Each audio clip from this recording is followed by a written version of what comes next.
What's up, guys? I have two 2025 Ram HDs. This is going to be a 2500 and then this is the 3500. Now obviously there's a truck for everyone, so which truck is right for you? That's the question we're going to answer today. And I borrowed these trucks from Larry H. Miller, Chrysler Jeep Dodge Ram here in Sandy, Utah. They are both available for sale. Let's go and check out the window sticker for the 2500 first. So here is the base price, $78,540. And what I did was I tried to get the options as close as I could, so when I show you the payloads it would be pretty apples to apples. Okay, let's go ahead and check out the 3500. Base price is $78,845. And as I said, these trucks are very similar. This one just has that skid plate. The one behind me has the dual alternators and VSIM. Hold on here.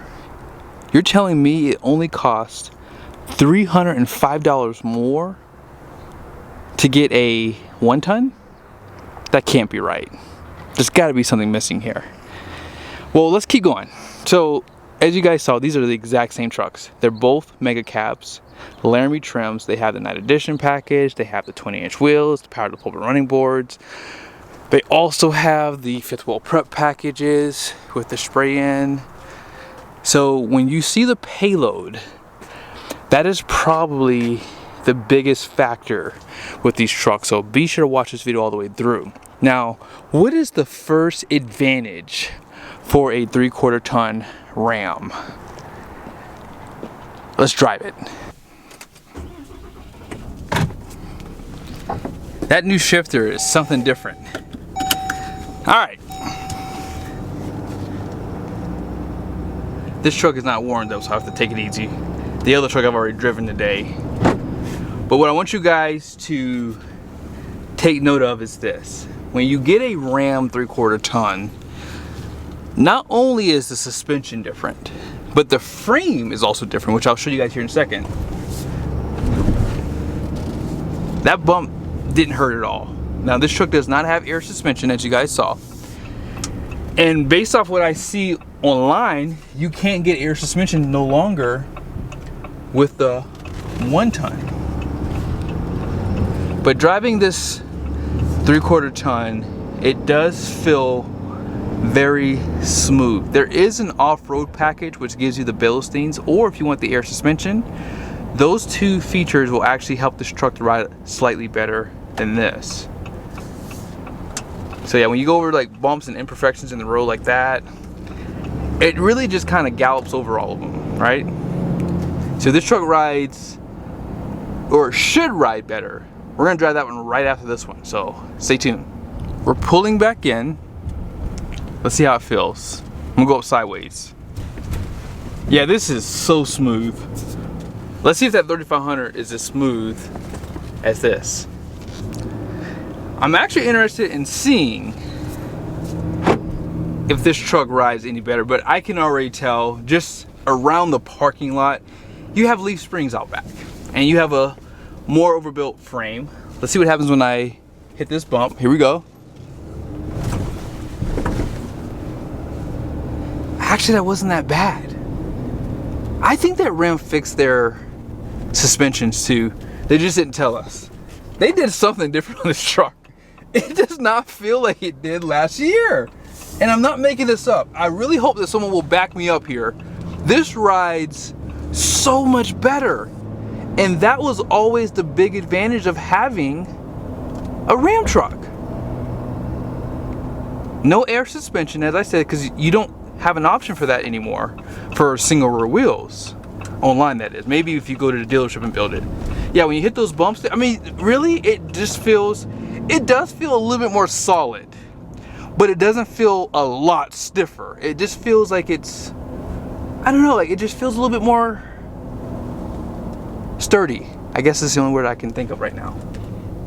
My vocabulary is not as long as some of you guys out there, but in the past when I had my Ram, I would brace for like, oh, I was like, you know, you would like stop breathing or something just because you know it's gonna really hurt. So let's see what happens when I hit this next bump. All right, here we go. We're gonna go up it sideways like this.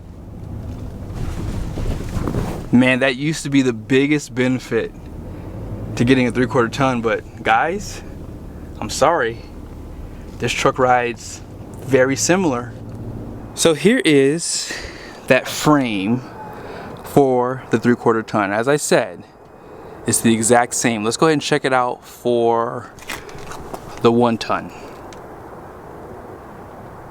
You see a difference?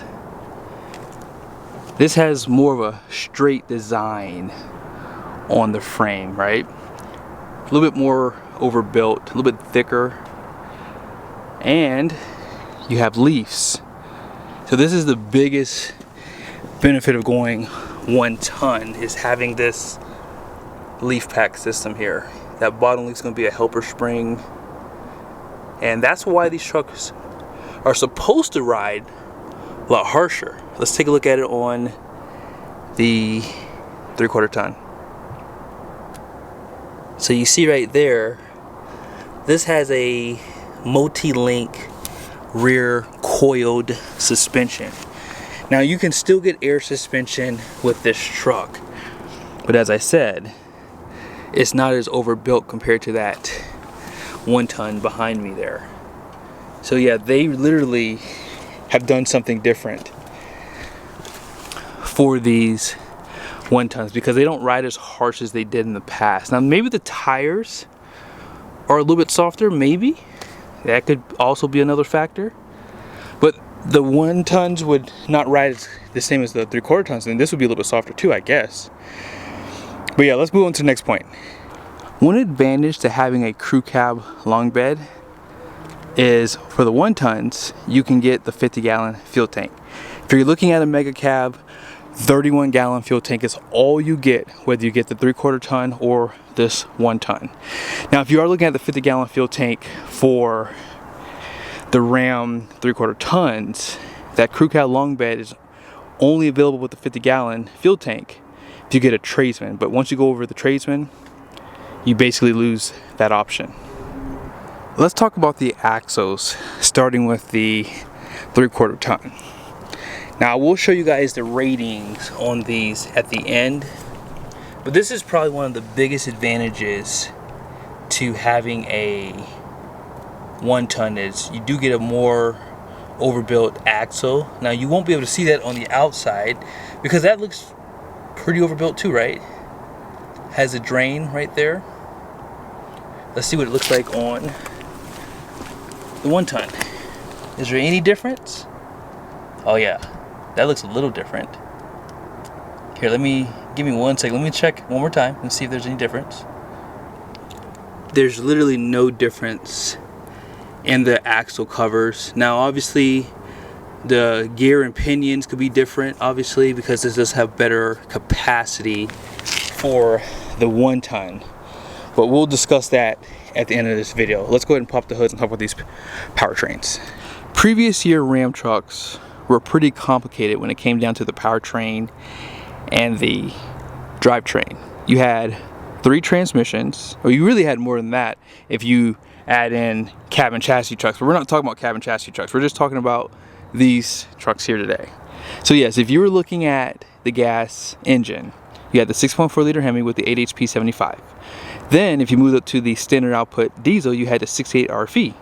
Or if you wanted the high output Cummins, you had the AS69 RC, which is the Eisen. For this year, Ram fixed that.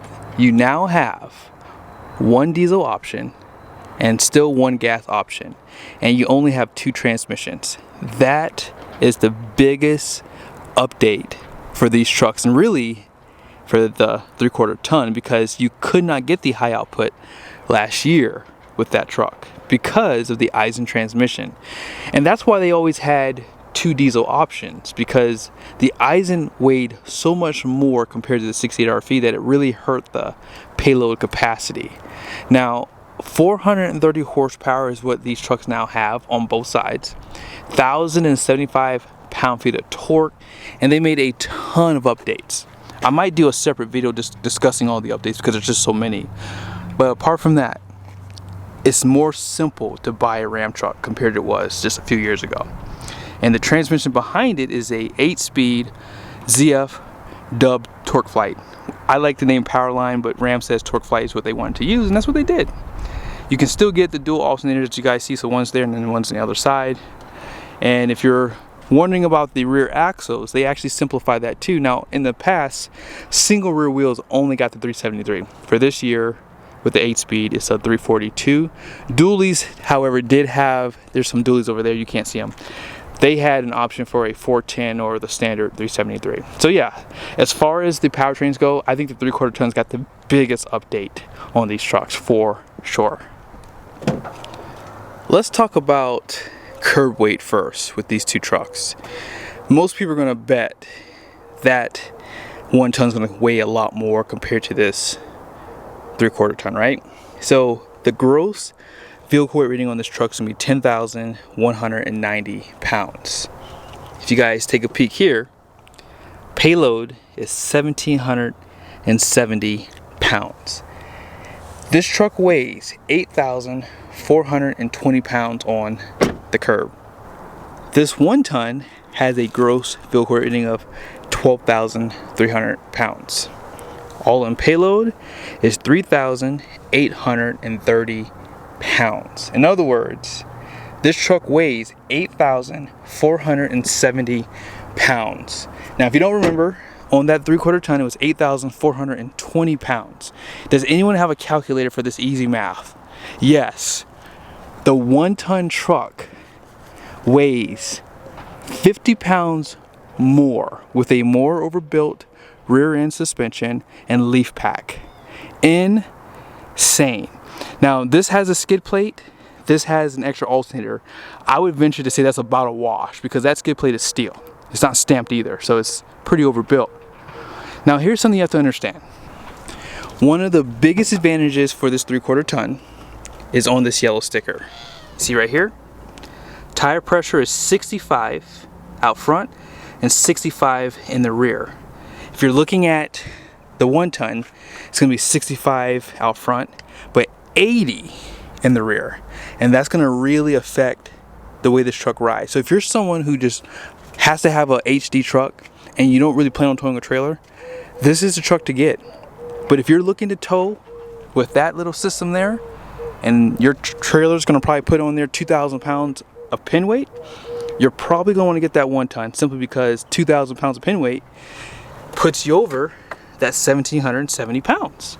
And you haven't even loaded in passengers or any gear. So that's why I think personally the 1 ton just makes more sense, especially for $305 more. And the crazy thing about it is Ram played with the GVWR, so 10,190, it did go up by 190 pounds because of the new transmission, because that is heavier than a 6.8 RFE, but they decided not to go to 10.8. Very silly. And it gets a little bit worse. When you think about the axle ratings on the 1 ton, which is 3,500, 6,000 out front, 7,000 in the rear. The 2,500 does match the front gross axle weight rating, but the rear is only 6,040 pounds. So let's play with the numbers really quickly. Let's just figure the GVWR was 10,800 pounds. We know that the truck's curb weight is 8,420. If they would have just raised that to 10.8, this truck would have 2,380 pounds. Now, granted, that is still bad. GMC uses a number like this. It's 11,300 for 2025. It was 11,350 for the years earlier. So let's just use 11,300 minus 8,420.